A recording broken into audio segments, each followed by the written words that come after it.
साई राम। शिरडी साई महिमा चैनल में आपका स्वागत है। आज मैं एक खूबसूरत सी इंसिडेंट बताने जा रही हूँ जहाँ बाबा ने मुझे स्वप्न दर्शन दिया। जब मेरे हस्बैंड का प्रोटेक्शन ऐसे हुआ बोल के मैंने स्टोरी बताया था ना, वो इंसिडेंट के बाद एक दो महीने के अंदर ना मुझे एक स्वप्न दर्शन हुआ। वो स्वप्न दर्शन में बाबा साक्षात कितनी खूबसूरत दर्शन थी। अब भी मैं आंखें बंद करती हूँ तो बाबा को देख पाती हूँ। एक डार्क रूम था, उसमें बाबा एक प्लास्टिक जो चेयर होती है क्रीम कलर की, हमारे सब घर में रहती है, ऐसे प्लास्टिक चेयर में बाबा सेंटर ऑफ द हॉल वो चेयर डाला हुआ था। उस पर बाबा वाइट ड्रेस में बैठे हुए थे, जैसे कि बाबा रॉक पे बैठते हैं ना, ऐसे बाबा बैठे हुए थे। और हाँ, उनके हाथ ना ऐसे उनके चिन पे लगाए कुछ सोच रहे थे बाबा। और एक डोम था, एक डोम उसी रूम पे एक डोम था जहाँ से सनलाइट आ रही थी। वो रूम डार्क था लेकिन सनलाइट आ रही थी, और वो सनलाइट एग्जैक्टली जहाँ बाबा बैठे हैं उन पे लग रहा था, ताकि वो सनलाइट जो है बाबा पे गिरे और वहाँ तक ही लाइट हो, ऐसे था। और मैं और मेरा बड़ा बेटा जो है तब तक वो शायद 6 साल का था, उसको भी थोड़ी महसूस थी कि हाँ पापा ऐसे गिरे, ऐसे सिचुएशन थी उसको। ये इंस्टेंट मैंने जैसे बताया, वो मेरे हस्बैंड को कैसे प्रोटेक्ट किए बाबा ने, वो इंस्टेंट आप सुनेंगे तो ये अनुभव आपको समझ में आएगा, तो ज़रूर सुनिएगा वो भी। उसको भी महसूस था कि हाँ, उसने भी जाना कि हाँ पापा गिर गए, और उस बच्चा था ना वो भी डर गया था, इसलिए वो मेरे पास आके बैठा था। मीन्स बाबा के चरणों के पास मैं पहले और मेरे बाजू में मेरा बच्चा बैठा था, और हम कुछ बात नहीं कर रहे थे, लेकिन दुखी से कुछ बाबा के आंसर के लिए हम बाबा के तरफ ऐसे दुखी से देख रहे थे कि बाबा कुछ बोलेंगे, ऐसे वेट कर रहे थे, ऐसे बाबा की तरफ हम देख रहे थे। ये सब मैं सपने में देख रही थी मैं। और बाबा सोच के एक बार बाबा मुझे देख के बोले कि हाँ, समय लगेगा लेकिन कंप्लीट क्यूर है। ये थोड़ा तेलुगु में बोला था, जो मेरी मदर टंग है, आपको पता है। कॉन्फिडेंटली बोला बाबा ने। बाबा का एक्सप्रेशन ये सब मुझे याद है, लेकिन शायद मैं यहाँ एक्सप्रेस नहीं कर पा रही हूँ। ऐसे सोचते सोचते कहा हाँ, कंप्लीट क्यूर है लेकिन थोड़ा समय लगेगा। वो सुनते ही मेरे मन इतना खुश हो गए।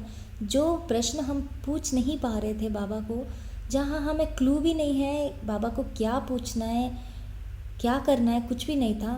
बाबा बिन बोले, बिन मांगे, बिन पूछे भी आके हमारे मन को दिलासा दे दिया। और मुझे लगा कि जहाँ तक मुझे समझ में आया वो है कि मुझे और मेरे बड़े बेटे थोड़ा एहसास था कि हाँ, इतना बड़ा इंसिडेंट हो गया, और हम दोनों का मन भी दुखी था। सपने में हम दोनों ही थे। बाबा को पता है कि हम दोनों दुखित थे कि ऐसे सिचुएशन हुआ। बच्चा है, बोल नहीं पाता, लेकिन उसका मन में भी वो है दुख। तो ये इंसिडेंट के बाद ना मुझे इतना भरोसा आ गया, धैर्य आ गया। देखिए बाबा कितनी खूबसूरत है। हमारी तकलीफ़ होते हैं, हम बोल नहीं पाते, हम कितना झेल सकते हैं, कितना झेल नहीं सकते, जितना हमारे हाथ में है, जितना हमारे हाथ में नहीं है, सब बाबा को पता है। एक प्यार भरी पुकार की भी कभी कभी वो भी ज़रूरत नहीं पड़ती। जब आप सब कुछ मान लेते हो बाबा को ना, वो इतनी खूबसूरत तरह से देखते हो, तो उनकी मैग्नेनिमिटी तो मैं जितनी भी बोलूँ ना कम ही हो जाता है। जब हमें सबसे ज़्यादा किसी की ज़रूरत होती है, वो तब बाबा खड़े हो जाते हैं ना, तब सिचुएशंस में सब सिचुएशंस खुद में खुद सेट हो जाती हैं। हमारे अंदर भरोसा, विश्वास, शक्ति खुद में खुद आ जाती है। और ना बाबा वो इंस्टेंट से ना हमारा शक्ति बढ़ गया, मेरी तो आत्मविश्वास बढ़ गई। मैं क्या ही बोलूँ। हमारे अंदर जनरली इतने नेगेटिव इमोशंस चलते हैं, तब तक तो एक नेगेटिव इमोशन भी मेरे अंदर नहीं था, बाबा ने आने ही नहीं दिया। और इंस्टेड मेरे अंदर ना इतनी शक्ति, प्रेजेंस और क्या बोलते हैं उसको, शक्ति दे दी कि वो झेले या डील करे। वो तो मैं मैं समझती हूँ कि उस स्थिति पे मैं नहीं थी कि बाबा की शक्ति ही हम सबको चला रही थी, हमारी फैमिली को। यही मेरी बोल है कि साईं बाबा से जुड़े रहिएगा, बाबा को प्रणाम करिएगा भक्ति और प्रेम से, सच्ची में प्रेम से, जैसे दादाजी हैं, पिताजी हैं, और जैसे हमारे भगवान हैं, गुरु हैं, जैसे भी हो, फ्रेंड हो, आप जुड़े रहिएगा। बाबा कभी किसी को ऐसे ही नहीं छोड़ते। उनको ना इतनी बरकत, खुशी, शक्ति और इतनी अच्छी ट्रांसफॉर्मेशन मिलती है ज़िंदगी में। अभी हमारी ज़िंदगी ना बाबा की दी हुई एक कृपा ही है। वो इंस्टेंट से मुझे बहुत धैर्य आ गया था, और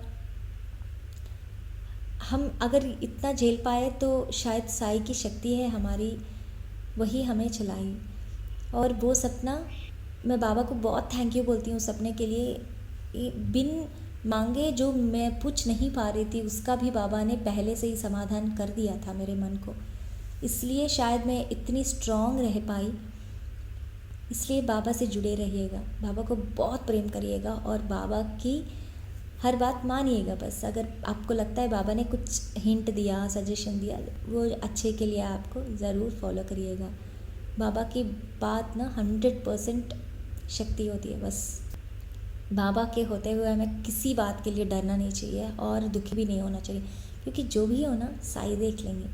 हमें इतने ज़ोर से पकड़े होते हैं बाबा कि हमें गिरने ही नहीं देते। हमें लगता है हम गिर रहे हैं क्योंकि हमारी मनस्थिति ऐसी होती है, लेकिन सच्ची में बाबा कभी हमें गिरने नहीं देते। वो एक शक्ति बस है हमें धैर्य रहने के लिए ज़िंदगी में, है ना। इसी खूबसूरत अनुभव के साथ मैं विदा लेती हूँ, और एक अनुभव जो इसके लिंक्ड है, वो भी मैं आपको फ्यूचर में बताऊँगी। Thank you for listening, and तब तक के लिए ओम साई राम, जय साई राम।